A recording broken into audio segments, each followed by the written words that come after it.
1 million downloads in under a year for a brand new podcast. Are you impressed? Because I know I am. What if I told you the story didn't end there though? That back in 2015 is when that happened, and since then, this guest has received over 1 billion views on Facebook alone. That's a billion with a B.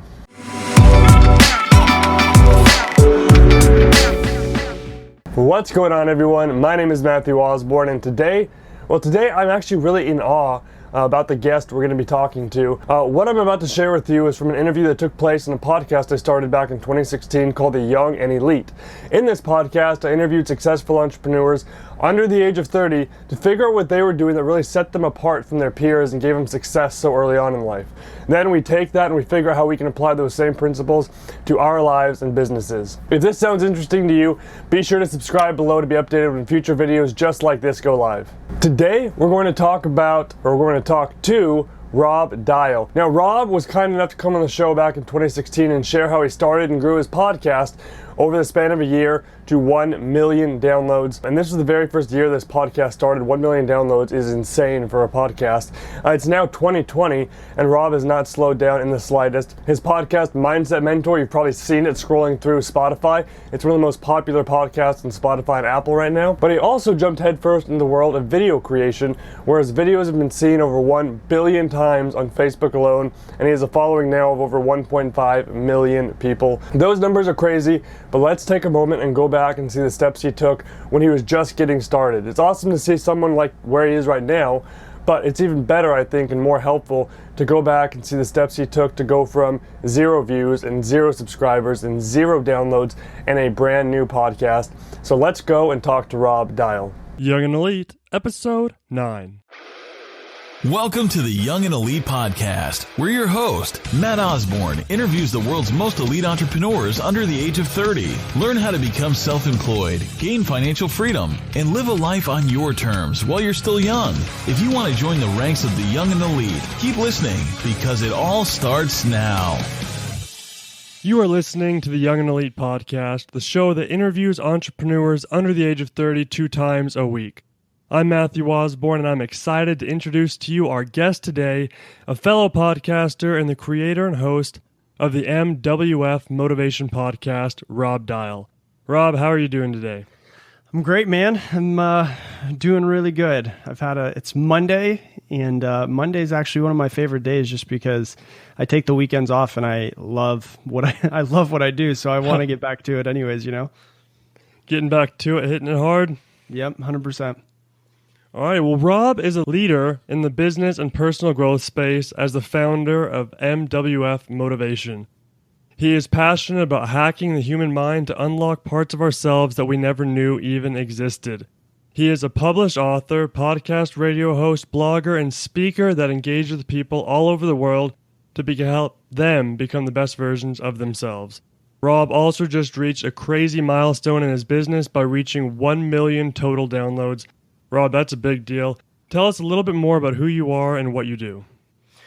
Yeah, so I'm a podcaster now. I wasn't always a podcaster. I started off, had a little bit of a crazy childhood. I had an alcoholic father, and then my father passed away when I was 15, and that kind of gave me the internal drive when I realized that holy crap, this life ends. It's the real deal, and so. For me, when I was 19 years old, I got into selling Cutco knives in people's houses. And it was finally the one outlet where I always felt like I had some type of greatness inside of me, but I didn't know where it was or how to release it or what to do. I always felt just kind of lost, and ended up doing real well with that company. I was with them for about 6 years and trained over 2,000 sales reps by the time that I left on how to sell Cutco, and totaled up to almost, just $5.6 million in sales by the time I left, and then went into the real world. And by 24, it was when I went off into the corporate world and hated every minute of it because, I was used to a Cutco where everyone's in a personal growth and then pushing themselves and they're growing. And then I realized that once you get out of that little bubble, there's nobody that's focused on personal growth and growing themselves compared to that. And so I felt like the corporate world is just a place where people go to die slowly is what it felt like. And so after about 4 or 5 years of that, I decided to start my podcast. And my goal of it was just to introduce people to the fact that they really can, like, it's no BS. You can change your life and you can go out and you can do whatever it is that you're trying to do. And so for me, that was 100% what I was trying to do. And I was excited when I got 44 downloads on the first day. And then it just grew from there and passed 1 million downloads in its first year. So it's been cool to see the growth of it. And now the next goal is 1 million downloads per month, which is I have to 10x in order to get there. So that's what I'm working for. Definitely. Was that year was it August that your year happened? Yeah, August 24th was my launch date. August 24th, 2015 was when I launched. Alrighty. Well, walk us through a little bit more about how you started the podcast then. How did you transfer from your full-time job to go into this podcast? Was it a slow transition all at once? Tell us a little bit about how that happened. Yeah. So what happened was I was it's funny because I was Facebook friends with my boss and I was like, yeah, I just started a podcast and stuff. And the funny thing about that was she was actually high school and college friends with Lewis Howes, who has his own podcast. And she used to always say, oh, you guys, you remind me of him whenever I started my podcast. And she would ask me, how's the podcast going and stuff. And then what happened was it started to grow a lot. And I think she started to realize, holy crap, like this is really turning into something for him. And I was at the point where I was ready to leave the company anyways. And so they were kind of at the point where I think they saw my passion was growing so much that we had the conversation of like, hey, we can, keep you here. And I was like, I don't know if I really want to stay or anything like that. That was kind of my thoughts with it. And it was expected. So it was kind of like a nice little breakup. But, if you think about it, that was, let me think, that was August 24th until November. So that's when I was running the podcast and still had the job as well. And so actually my first goal was not to try to make any money off of the podcast. It was just to grow it as much as possible. So I actually started an Amazon business in December. Actually, it was very beginning of January. We got our first products in, I think it was January, like first week of January. So I have that as well. And so my goal was just to try to start doing stuff online. So that was the first thing that I did. So it was a little bit of a slow transition. And then I took a month off just to kind of figure out what products I wanted to do, all of those types of things for the month of December after leaving my job in November. And then January hit, started going with that. Was always doing some coaching around that when I've, launched my podcast, even before I launched my podcast. And then I started group coaching on top of it. So for me personally, it was just, how can I find my strengths and utilize them to provide the most value for people and not try to rush the process. I think most people, when they're leaving their job, just leave their job instead of trying to work at their jobs and then come home at night and work their passion on the side and start building something. I was reading a thing the other day that said Sarah Blakely, who started Spanx, she's the billionaire founder of Spanx. When she first started Spanx, she still worked for 2 years at her normal door-to-door fax machine Xerox selling company. And so that was 2 years that she was doing it. So most people, I'll get emails from people like, Rob, you're so inspiring. I quit my job last week and now I'm trying to figure out what I'm going to do. And I'm like, what the heck are you thinking? Like, that's not what you're supposed to do. You did it the opposite way. What I think you should do is you should try to figure out what your passion is, try to start making some money and see if it's a viable business and give it 6 months, sometimes even a year, because it takes time for a business to start becoming profitable. And then from there you can start, deciding if you want to leave your job if it starts replacing your income. Yeah, definitely. I personally know too many stories of entrepreneurs or quote-unquote entrepreneurs that think what they're supposed to do is just go all in and quit their job and then figure it out afterwards. But being young, you've got a job, you can work nights, you can work weekends, you can work mornings, and you don't have to quit all of a sudden and start the other way. You can slowly build up over time, like you were saying, and that's probably the best option for young entrepreneurs, in my opinion. Well, especially because we have so much more energy than all of the old farts do. So, I mean, just because of the fact, like, think about it. Most people that are in their 20s, early 30s are going out and partying on the weekends. Like, that's not even part of my life anymore. I canceled that. I did a lot of it, that's for sure, like a lot of it, but I'm over it now. I'm at the point where I'm trying to build something that's way more important to me. And there has to be a point where you hit it and you say, is this really providing value to me anymore? Because if you're going out and celebrating, like, what are you celebrating? You're not celebrating your success, obviously. If so, in my personal opinion, is you can celebrate your success once you get your success, but you got to work for it. So if you work at a normal 9 to 5, I mean, if you get home at 6 o'clock, I would say wake up early, go to the gym, go to work right after that, shower at the gym, get home at 6 o'clock, put 3 to 4 hours in, and then put time in on the weekends. And you can easily build something that brings in a few $1,000s a month in that time before you decide to just quit your job with no plans. Because it takes at least 3 to 6, sometimes 12 months for a business to start turning a profit. Definitely. So how did you start generating revenue in your business then? I know you said a little bit about coaching, but how did you start coaching right away? Is that something you've done prior, or is that just something right when you launched, like, hey, I want to do coaching, let's see if someone's interested? Yeah, so what really happened is I was always doing some sort of coaching for a while. When I was in Cutco, I trained a couple thousand sales reps on how to sell, not just how to sell, but more than anything else is psychology, personal development, steps to being successful, and those types of things. And so I had been coaching for a few years prior to starting the podcast, but it wasn't like I tried to have this huge coaching business. It was just like people would reach out to me and say, hey, listen, I remember you from when you worked with the company, or I remember you because whatever it was, we had crossed paths and they'd hire me. So I was working with a couple people at that time, but it wasn't like I was trying to have a actually, I didn't even really want to do coaching that much. I didn't want to grow it that much. And then towards February, I was like, you know what? I'm going to try to open it up to my podcast listeners, because I didn't tell anybody about it at all. It wasn't even mentioned once on my podcast for the first 6 or 8 months.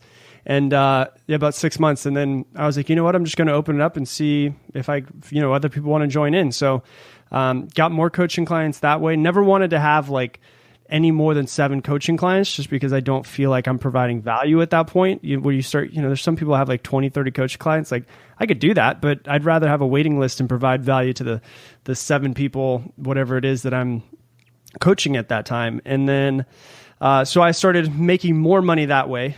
So that was, I had an income coming in off of Amazon, but then my coaching business started growing at that point in time.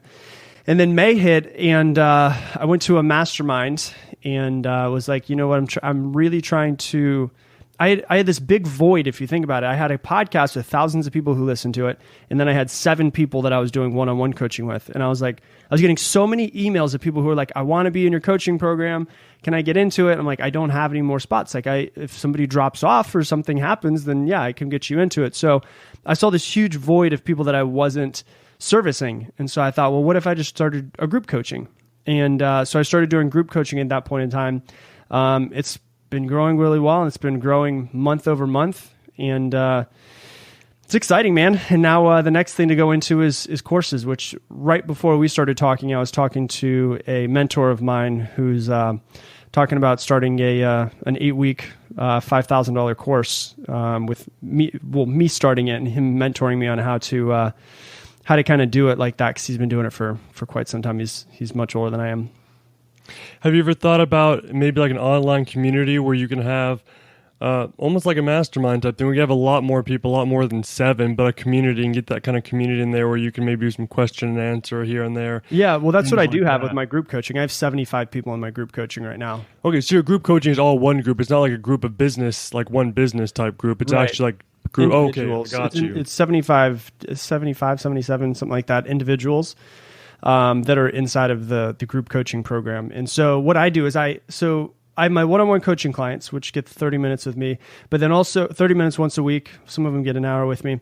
And then I have my group coaching, which I teach lessons in the group coaching, video lessons. So if you know my podcast, it's about 10 or 15 minutes. I can teach some pretty in-depth stuff quick because I'm to the point, but I can't go super in-depth. And so that's what I leave.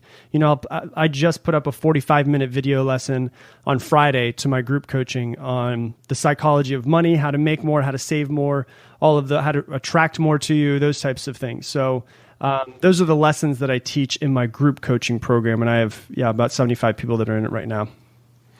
Nice.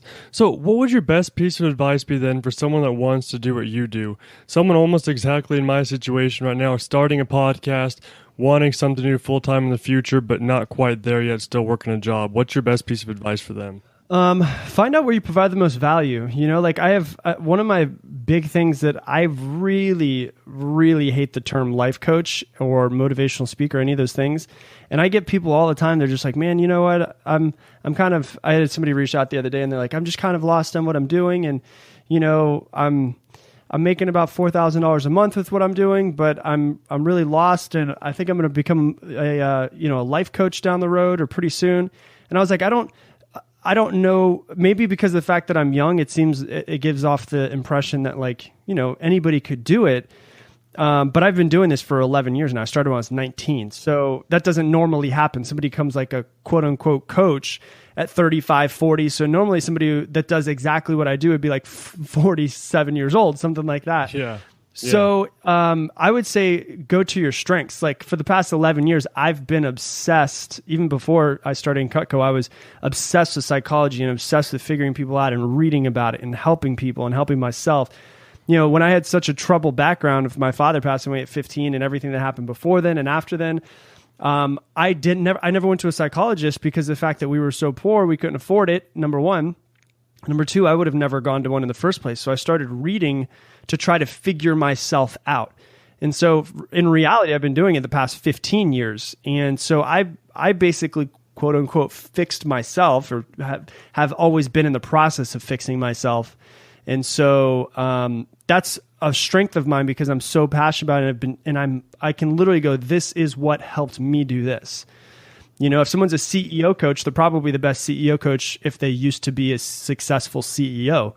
And so it's the same thing for someone that wants to be a coach. Like if it's a life coach, it needs to be someone who's really gone through all of these things and not just got a certification. And so what I say is just leverage your strengths, whatever you're best at and whatever you love doing.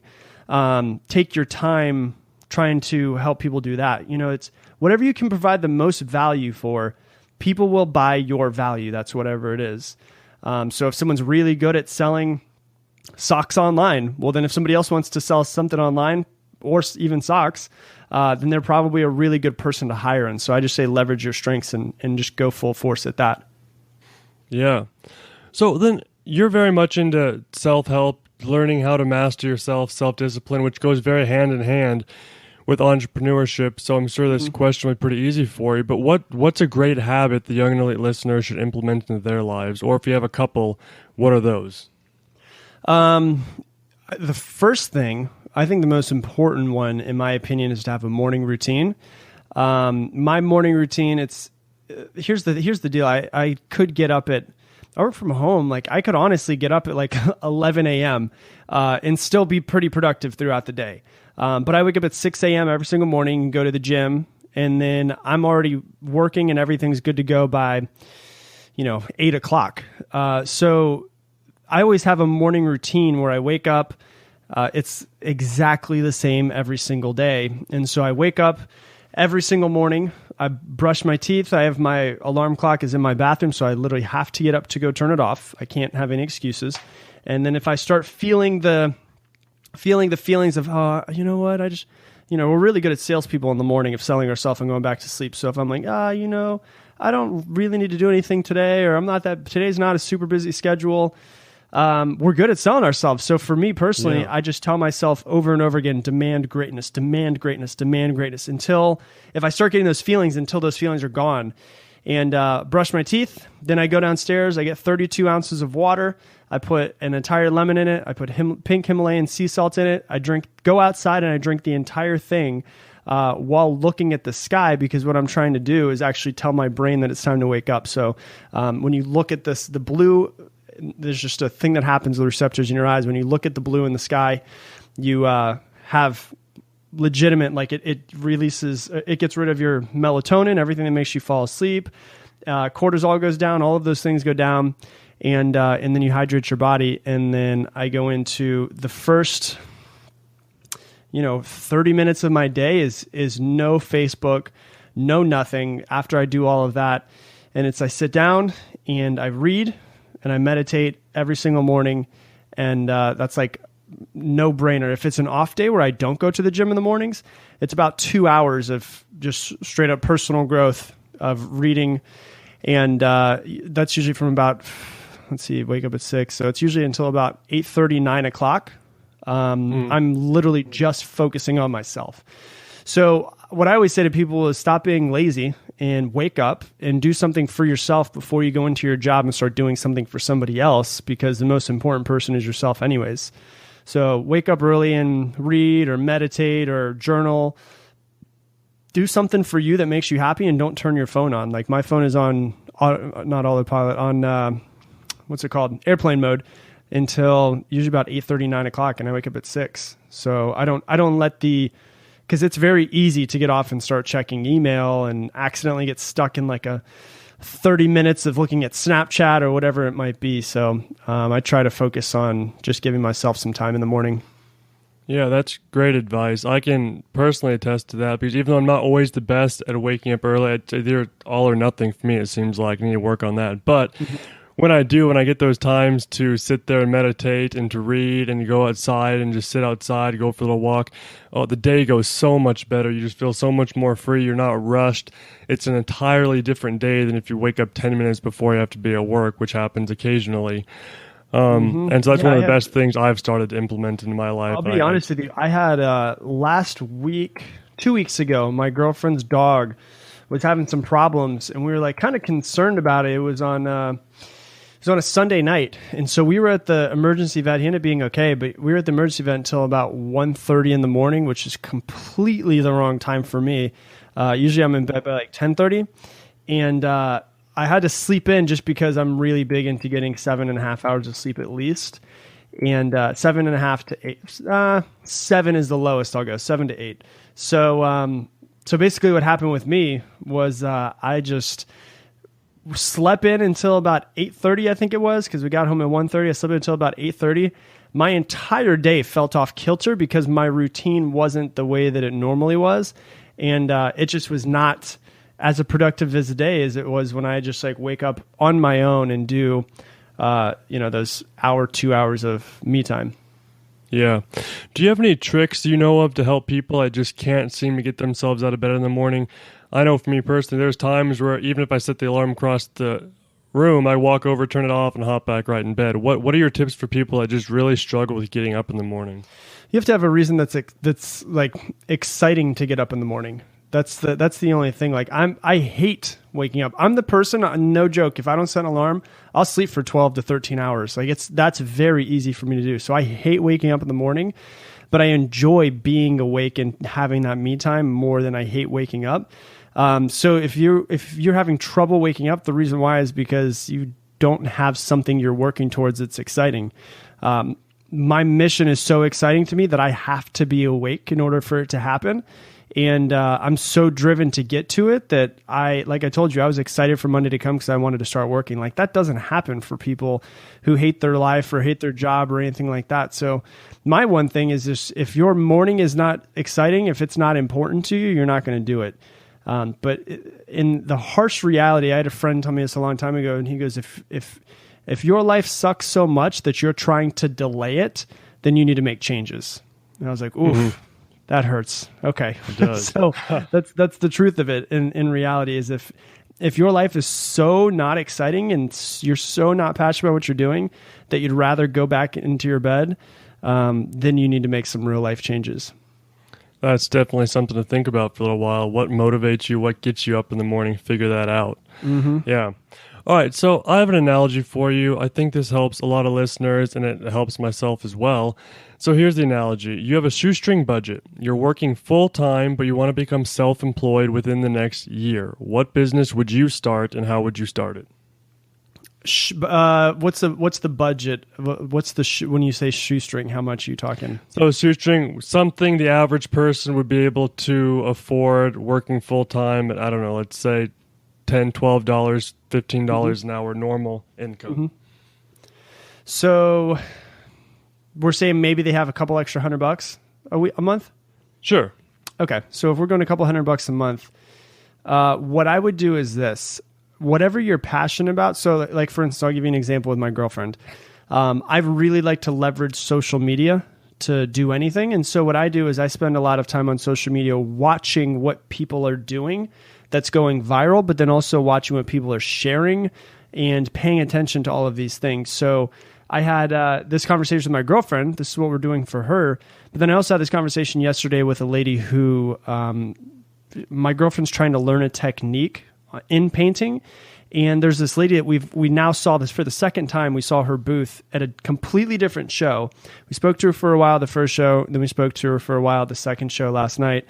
And my girlfriend's shy and too shy to ask if, she can come shadow this lady and watch how she does this technique. And so what I asked the lady was, I said, so she makes these awesome paintings. I was like, so what's your social media presence like? And she's like, oh, I don't really know much. But she's like, 60 years old, 65. She's like, I don't really know much about social media. And I was like, well, just so you know, what we're doing with her is she's learning different techniques, and I'm videotaping it. I'm setting up my camera and just putting it above, and she's doing it. And then I'm going to be time-lapsing it to try to get some videos to somewhat go viral. And so what I would do is, if you have very little budget, figure out who's doing whatever it is that you want to do, something that you're good at. Like I'm just not into people getting into something that they're really not passionate about, because you're not going to want to wake up in the morning if you're not passionate about it. So I'll give my girlfriend as an example. So she's passionate about painting. She loves painting. And so I was like, we could set you up a Facebook for super cheap. You invite everybody that you're friends with on Facebook to like your Facebook page. Then what you do is we take a time-lapse video of you painting, because if you ever go on Facebook, there's not a ton of them, but there's definitely really cool painting videos, time-lapse on Facebook that get I've seen them, yeah. 45 million views was the guy that originally inspired it. He was at like 2 million views a month ago. He's at 45 million views the other day. And so I was like, what we can do then, you can do all of your paintings, and what we can do is we can start sharing these. They're not going to do 1 million views in their first one that she posts, but what's going to happen is if you share it from your Facebook page, if it starts being shared by other people, well, then it's going to drive people back to your Facebook page to get you likes.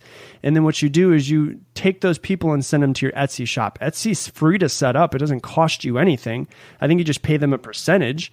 And so what you do is you use free social media to try to get, if you have something interesting, a video. I mean, we all have phones at this point that can take amazing videos, and you can time lapse with them, or you can put them in your computer, iMovie, and then you can time lapse from it, put some cool music behind it, and then you share it. And all of that is just free advertising for you. And so what I would do is try to do something that like that, something that you're cool with, you're passionate about, but something that you can do that's cool, and then try to get free shares and get a couple people to go back to your page, your Etsy page or whatever it might be, your Shopify page, and make some sales to there and start shipping it out. Take all of that money that you then get from your painting or whatever it might be, and reinvest it into supplies, and spend time figuring out what the best people on Facebook are doing in order to get those shares. And I know people that have built massive businesses just by using social media and putting very little money into it. Definitely. It's a free platform. Everyone's on it. So leverage social media. That's great advice. Mm-hmm. All right. Well, it is time for the rapid fire round. I will ask you 6 questions in rapid succession, and you tell us the first thing that comes to your mind. Are you ready? I'm ready. All right. What is one goal you are trying to reach right now? 1 million downloads a month of my podcast. What is your favorite app or software that you would recommend? Evernote. I use Evernote all the time.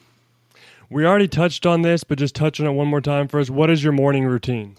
Waking up, drinking water, looking at the sky to get the blue in my eyes, and then meditating and reading. What is one book that you would recommend to the Young and Elite listeners? Absolutely Think and Grow Rich. And then after Think and Grow Rich, you have to read The One Thing by Jay Papasan and Gary Keller. Alrighty, you are given $100,000. You can't spend it on your current business, and you can't start a new business with it. What would you buy? 100. Do I have to buy something? That's the question. I'm not a big spender. I'm a really big saver. I would, if I had to buy something, I would probably honestly take $100,000 and put $20,000 down payments on 5 houses and rent all of them out. And if you didn't have to buy something, you'd save it? Yeah. No, I don't. I wouldn't. If I had $100,000, of just income come in, I would. If I couldn't put it back into my business, then yes, I would save it. But if I had to buy something, I would buy 5 houses, put $20,000 down on each of them, and then rent all of them out. Real estate. Alrighty, and for the last question of the rapid fire round, is there any plug for your business that you would like to share with the Young and Elite listeners? Yeah, however they're listening to this, they can listen to my podcast as well. It's MWF Motivation, stands for Monday, Wednesday, Friday. And then if they're interested in anything, questions to me, or interested in anything like that, they could send me an email, rob@mwfmotivation.com. And that's basically it. All right. Well, thank you so much, Rob, for being a guest on the show. Your story has really motivated and inspired me to take action on this podcast. And I'm positive it's going to inspire the listeners as well. Remember, everyone, to check out the show notes page at youngandelite.com to see all of the resources he shared with us today, his website, contact information, all that good stuff bundled up in one.